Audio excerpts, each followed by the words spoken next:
the whiskey leaks have predictably gotten worse. Now, yesterday I was cooking and I thought to myself, man, I really hope Jeffrey Goldberg doesn't release the rest of those files, because if he does, man, they're going to ruin his life. And I'm like, it's just not worth it. I don't know if I would have done it. And I wake up today and Jeffrey Goldberg was like, oh, I'm lying. Oh, I'm lying. Oh, Tulsi, I'm lying. Oh, Pete Hegseth, I'm lying. Trump, I'm lying. Click. He released the classified information. He was like, well, the operation already happened and you're saying it's not classified, so surely I can release it, right? He's testing their gangsta, and I gotta respect it. Now, the WhiskeyLeaks hearings have obviously predictably gotten worse, and Tulsi Gabbard is being hung out to dry like a mother. And they said, how you said there was like no classified information in those chat logs? What's this?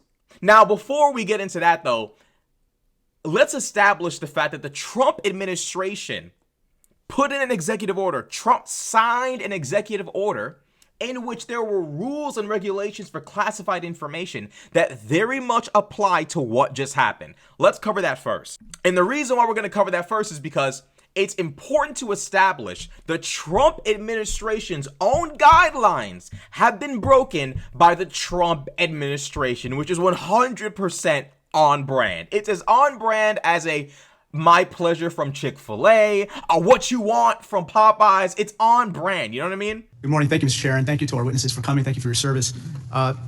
Director Gabbard, you said no classified information was included in the signal chat, correct? That's correct. And President Trump also said there was no classified information in the signal chat, and Secretary Hegseth said nobody was texting war plans. There was absolutely no classified info in that chat. Lieutenant General Cruz, I'd like to talk to you about a couple things real quick. Executive Order 13526, Section 1.4a. This is the Trump administration's executive order with regard to classified information. It says, information shall be classified if its unauthorized disclosure could reasonably be expected to cause damage to national security, including military plans, weapon systems, or operations. You don't disagree that that's accurately quoted, right?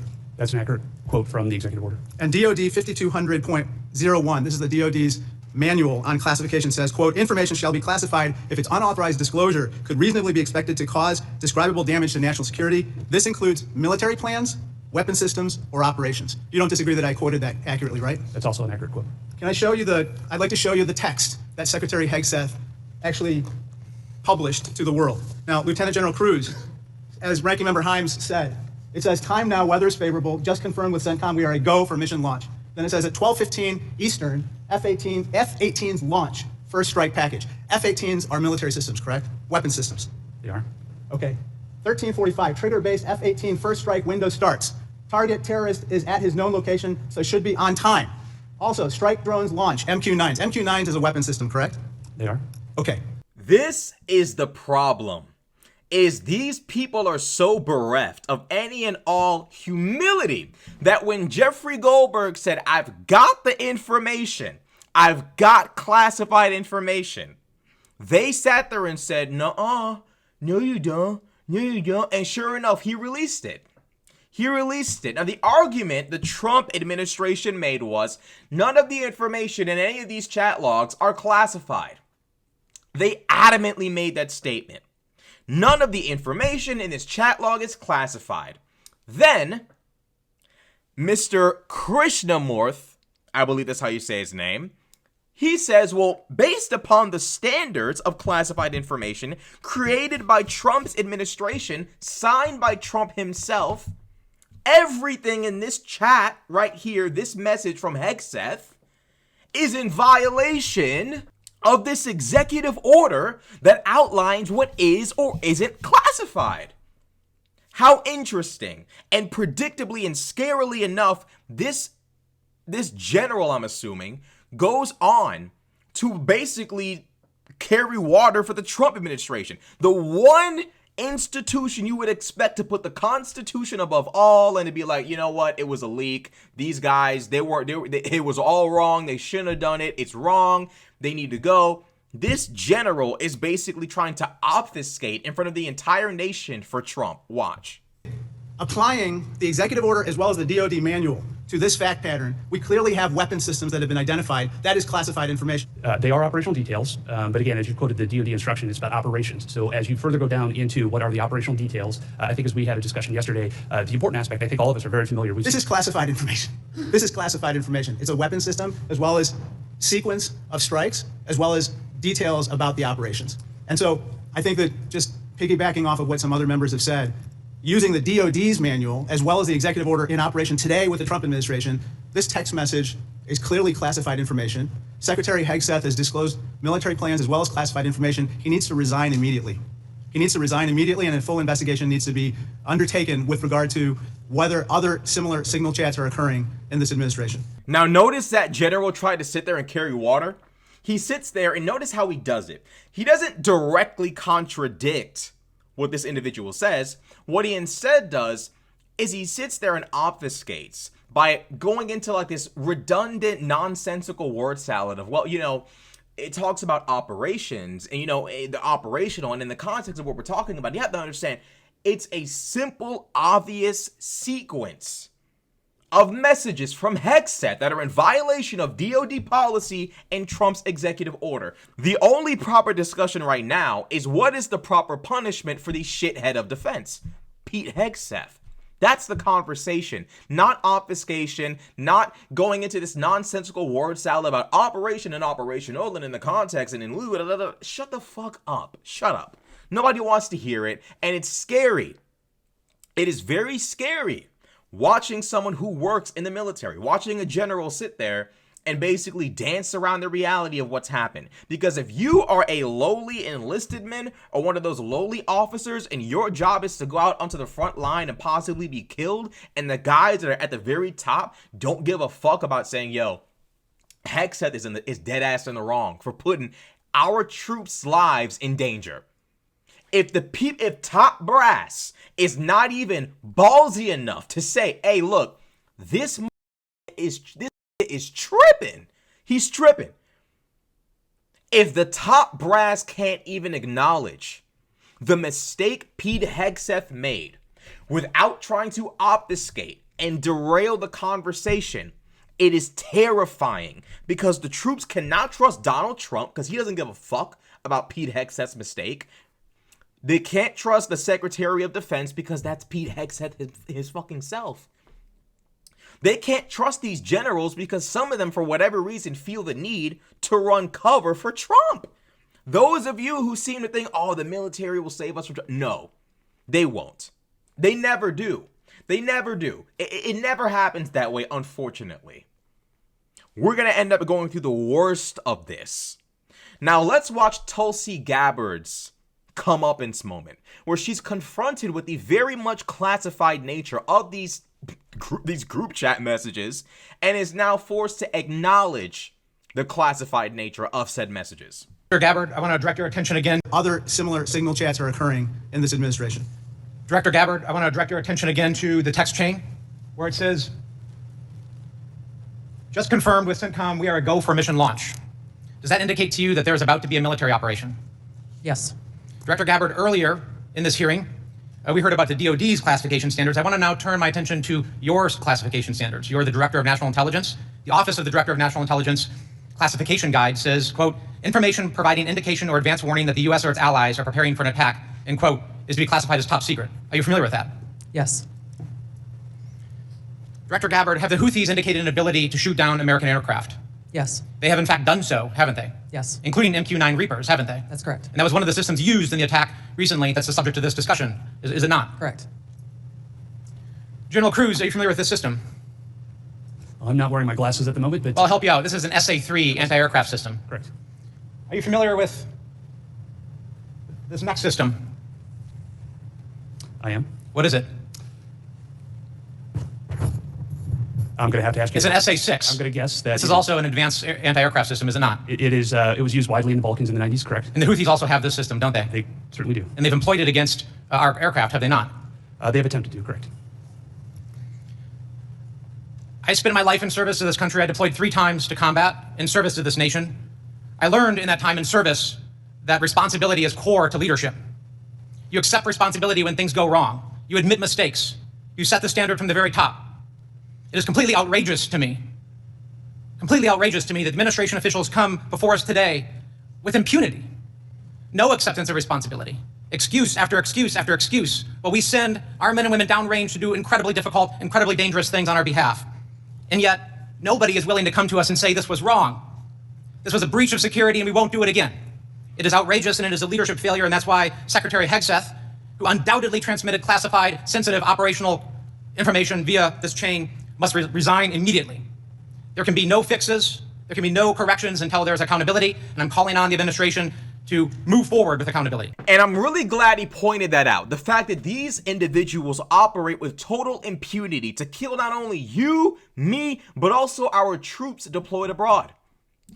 If that chain of texts were to have been released, let's say Jeffrey Goldberg was an evil spirit and he said, fuck America, fuck the troops, and fuck everybody. I'm releasing this information before the strikes actually take place so the actual targets can get away and American lives can be put in danger. If Jeffrey Goldberg was really an evil spirit, someone American could have died. And do you know what we get from these vile, disgusting vermin? What we get is, I don't know the specific details. It's not classified. They're just Trump haters. If you're a parent of someone in the military, this is who presides over your child's life. Pete Hegseth and friends. Donald Trump, Pete Hegseth, Tulsi Gabbard, the list goes on and on and on. These absolute vile demonic vermin are the ones in charge of our troops and are perfectly willing to possibly get them killed, and they don't even show any sign of remorse. Remorse would compel me to believe that maybe there's some part of them that understands the significance of what they did and some part of them that truly is sorry. But that's not what you get, is it? You don't get remorse. You don't get a sorry. You don't get a it won't happen again. What you get are lies upon lies upon lies. It's like dealing with demons. It's like dealing with demons. They lie and lie and lie and lie and lie. And those weapon systems they showed have been successfully used against American military personnel. Someone could have died if a nasty spirit was in there and said, ooh, look at this information, I'm leaking it. Or it could have simply been someone hacking into the Signal group chat and just vibing in the cut, looking at all this classified information, ready to send it off to the Houthis. Incredibly important targets could have gotten away, and American lives could have been put in danger by Pete Hegseth and friends. And Tulsi Gabbard, I don't even think Tulsi Gabbard actually gives a fuck. I think Tulsi Gabbard gives a fuck about the fact that she's the main one bearing the brunt of this all. Pete Hegseth is abroad, lying his ass off on every single Fox News tidbit he can find his face on. He's lying on all of those while Tulsi's sitting there. And I don't feel bad for Tulsi Gabbard. Tulsi Gabbard, at the end of the day, chose power over principle. I know Tulsi Gabbard and the left don't have the best relationship. I really do. But Tulsi Gabbard, at the end of the day, made a choice to constantly shill for Russia. She's made a choice to constantly shill for the enemies of the United States. She's made a choice to demonize American foreign policy, to lie about historical incidents concerning the war in Ukraine. Tulsi Gabbard is, in effect, an enemy of the United States. And now she's bearing the brunt of choosing to align herself with Donald Trump. Tulsi, like many others, like many of those who have chosen to align themselves with Trump, finds herself becoming a victim. Another corpse being picked apart by crows on the battlefield, with Trump long in the distance riding away on horseback. Whoo, that was a close one. I'm not dead, but Tulsi's very dead. Unfortunately, that's basically what it is. Tulsi over there, dead as fuck. They over there, all of these, bro. Tulsi is another one of the many victims. Another one of the many victims of Donald Trump's incompetence. Donald Trump hired Pete Hegseth on purpose Donald Trump is surrounding himself with unqualified buffoons in order to justify his own unqualified buffoonery. That is the reason why they are there. Pete Hegseth, by engaging in this unbelievably disgusting behavior, is validating why Trump put him there. Pete Hegseth is fulfilling his purpose, carrying out his task. Now, do I believe Trump told him to do this? No. But Pete Hegseth is there for a reason. Donald Trump, again, I say this all the time, Donald Trump cannot surround himself with normal people. He wouldn't be able to get anything done. By anything, I mean evil. He wouldn't be able to do ridiculously immature and stupid things. It would be hard for him to get away with doing these things if he surrounded himself with responsible, reasonable, rational adults. Henceforth, we are dealing with Pete Hegseth and friends.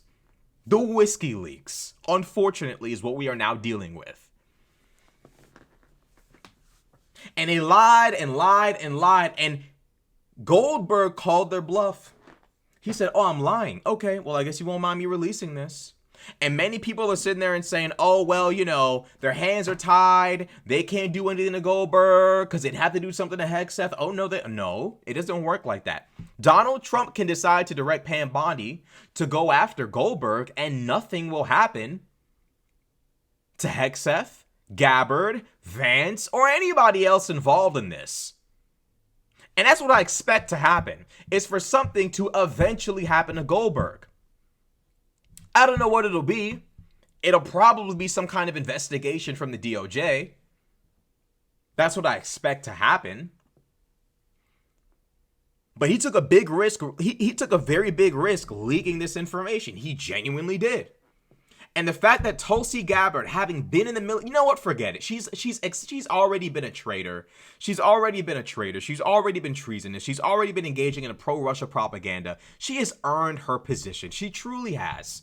But this right here is a prime illustration of why you don't align with people who you know are in the wrong. You will eventually go down. What's happening to Tulsi will happen to many other people across this entire journey. This is a massive middle finger to the American people. That's exactly what this is the biggest possible middle finger to everyone collectively. Basically saying our egos and our perception of just rule is more important than the actual consequences of what we did.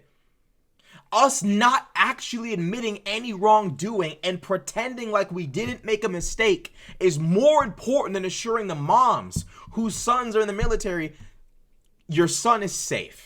Your daughter is safe. Your children are safe with us. We won't leak any information. If this is acceptable behavior from the Trump administration, what other kind of dangers are our troops facing as a result of Donald Trump's leadership? And it's incredibly ironic, by the way, that Donald Trump received support from combat veterans. So many people, so many who have served in combat capacities, who have just served in general, love Trump so fucking much. And this is what you get. And if you think any of these people are going to hold Donald Trump accountable, you are sadly mistaken. They absolutely will not.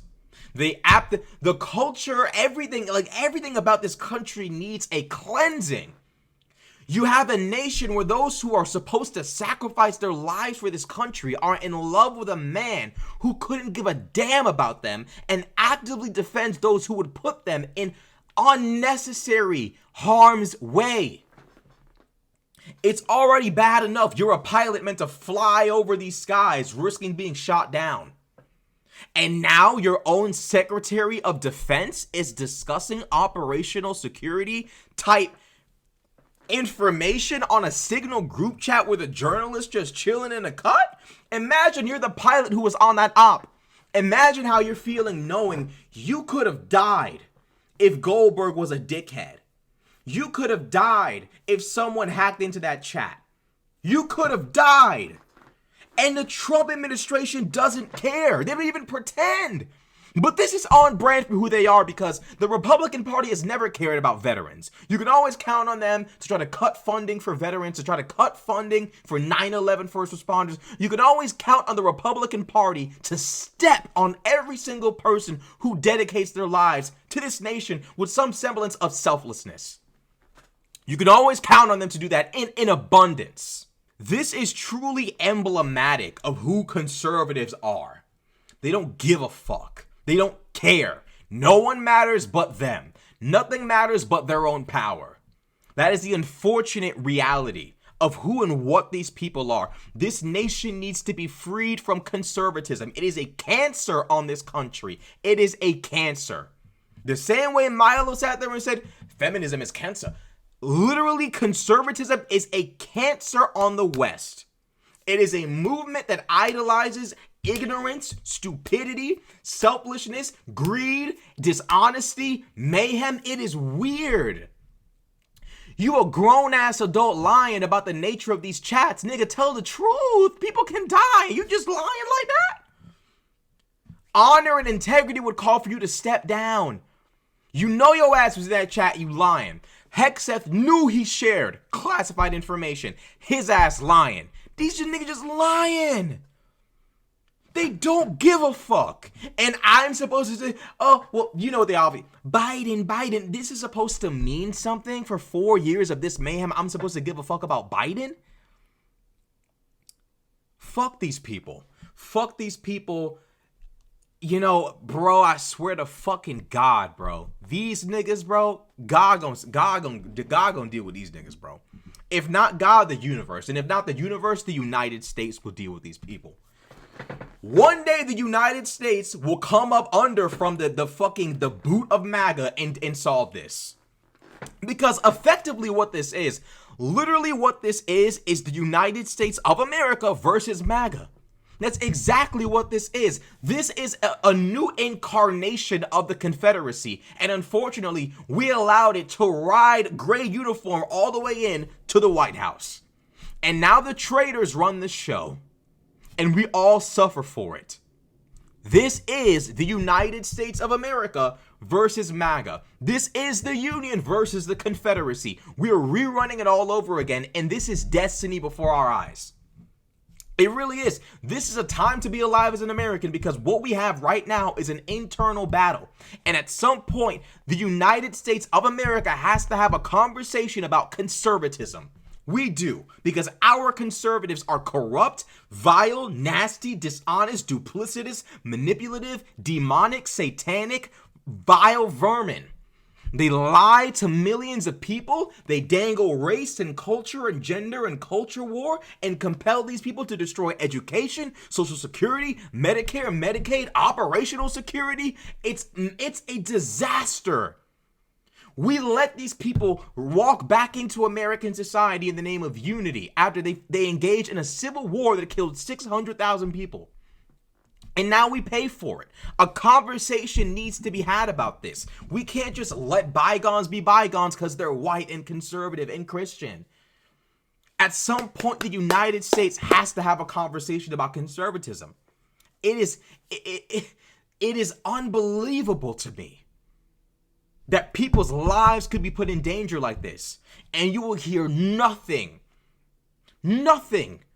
from the uber patriotic, uber super, like these people who claim to love our troops and love America and we support the troops no matter what. They're not gonna say anything about this. They don't care. What's in charge of our nation now is not the United States. What's in charge of our nation now is MAGA. And it's gonna take, unfortunately, the utmost amount of destruction for this nation to wake up. MAGA, you're not special. You're no different from the Confederates. You're no different from the Nazis. You're no different from any other significant pivotal enemy the United States has ever faced. Your ass is gonna lose. I can promise you that.